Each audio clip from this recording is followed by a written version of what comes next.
നിങ്ങൾ പുതിയ വീട് വയ്ക്കാൻ ഉദ്ദേശിക്കുന്നവരാണോ?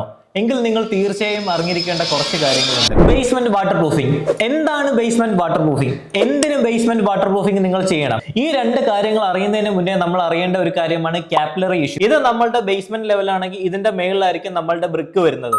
ഇവിടെ നിന്നുള്ള വെള്ളം ആന്റി ഗ്രാവിറ്റി മോഷൻ ആയിട്ട് കയറി വന്ന് ഇവിടുത്തെ ബ്രിക്കിൽ വെള്ളം പിടിക്കും. അതിനെയാണ് നമ്മൾ കാപ്പിലറി എന്ന് പറയുന്നത്. നമുക്ക് ഇത് ചെയ്യണമെങ്കിൽ ഈ ബേസ്മെന്റും ഈ ബ്രിക്കുമായിട്ട് ഒരു ഡിസ്കണക്ഷൻ ലെയർ ആവശ്യമാണ്. ഈ ഒരു ഡിസ്കണക്ഷന് വേണ്ടി മാത്രമാണ് നമ്മൾ ബേസ്മെന്റ് വാട്ടർ പ്രൂഫിംഗ് ചെയ്യുന്നത്. ഇതിന്റെ ഇമ്പോർട്ടൻസ് എന്ന് പറഞ്ഞാൽ നമ്മൾ ഒരു വാട്ടർ പ്രൂഫിംഗ് കോട്ടിംഗ് നമ്മൾ ഇവിടെ കൊടുക്കുന്നു. ബേസ്മെന്റിൽ നിന്ന് വോളുമായിട്ടുള്ള ഒരു ഡിസ്കണക്ഷൻ ലെയർ ആണ് നമ്മൾ ഇവിടെ ക്രിയേറ്റ് ചെയ്യുന്നത്. വൺസ് നമ്മൾ ആ ലെയർ ക്രിയേറ്റ് ചെയ്തതിനു ശേഷം ബേസ്മെന്റ് അല്ലെങ്കിൽ ഗ്രൗണ്ടിൽ നിന്ന് വരുന്ന വെള്ളം ഈ വോളിലോട്ടോ ചെവറിലോട്ടോ കയറാതെ പ്രിവെന്റ് ചെയ്യും. ഇതാണ് ബേസ്മെന്റ് വാട്ടർ പ്രൂഫിംഗ് സിസ്റ്റം.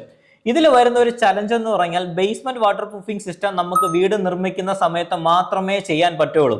അല്ലാതെ നമുക്ക് ചെയ്യാൻ പറ്റും, ബട്ട് അത് എക്സ്പെൻസീവ് ആണ്, ഒരു ഡിസ്ട്രക്റ്റീവ് മെത്തേഡാണ്. നമ്മൾ വൺസ് ഇത് നിർമ്മിക്കുന്ന ടൈമിൽ ചെയ്യാനാണെങ്കിൽ നമ്മളുടെ കോസ്റ്റ് കുറവാണ്, നമ്മൾക്ക് വർക്കിംഗ് എക്സിക്യൂഷൻ ഈസിയാണ്. Protect your buildings and constructions with DamSure.